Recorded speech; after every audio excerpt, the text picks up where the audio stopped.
yeah, good practice should be really focused practice.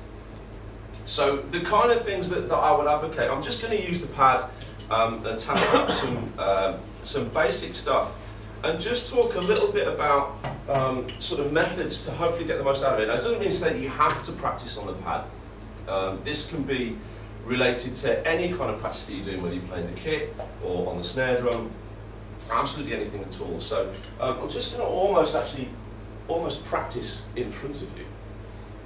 Just going to set this metronome running. So if I was having a knock on my practice pad, now I'm not going to talk too much about warming up because I think that's something that Damon's going to talk about. But there's a few things here that I think are quite interesting because Mark alluded to the idea of practicing simple things, which is very important, and also practicing things that you haven't done before. I tend to think of practice in kind of two angles and development as a musician in two angles. One is quantitative, good word, quantitative practice. So that is thinking about what it is that you're practicing. So learning new things, learning new ideas, progressing and moving forward. That's kind of almost like the front of the train as far as where your kind of development is as a musician. But what we also need to do is also practice the fundamentals and the basic end as well. So, and actually, when you think on a day-to-day basis, when we're generally playing, we might be playing basic rhythms a lot of the time, but we mustn't forget to practice that basic stuff as well and think of the quality. So now, back to sort of single strokes. If we're practicing single strokes, for instance, on the pad, now why would we practice single strokes at that pace? Well, what we're trying to do is develop fluency. Not only are we trying to develop fluency, but you're also developing your ear. Now, you wouldn't think so, but while you're tapping away against the pad, you're listening to where your note drops against the click, and you're assessing it all the time.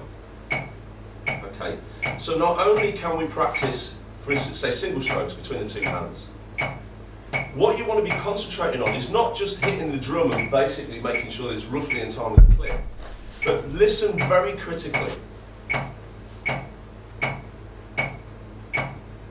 So the things that I'm listening for as I'm practicing, as I'm playing along against the pad there, and I do still practice single strokes at this sort of pace, is I'm listening for the evenness between the strokes between the hands, but also the regularity against the click. So not this.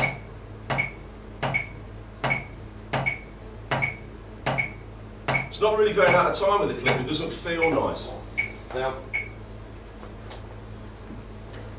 things to consider is to use your senses. I think this is something that through teaching is something that you kind of maybe get a little bit heightened to. So think about the senses that you can use when you're practicing on the pad, for instance. So you'll notice that I'm watching, very much watching what I'm doing, and this is why the thing of playing in front of the TV. There's no point. You're wasting your time. Watch what your hands are doing. Watch and learn from watching your hands. Watch the angle that the sticks are coming down at. Really concentrate on what you're doing. You want to be listening not only for the sound from the drum, but there's another thing that you can pick up on. It's actually the tone of the stick. Now, if I play the pad with a loose technique, can you hear the wood sound of the stick? There's like a resonance there. Now, if I grip the stick hard, it goes, because the stick isn't resonating. Now, when you're playing a gig on your kit, it's not that the audience are going to be hearing the resonance of your stick, but when you're practicing for the evenness, it's one of the great benefits of using the practice pad is you can actually use that as a gauge as to how relaxed your grip is, and that's one thing that you want to work on.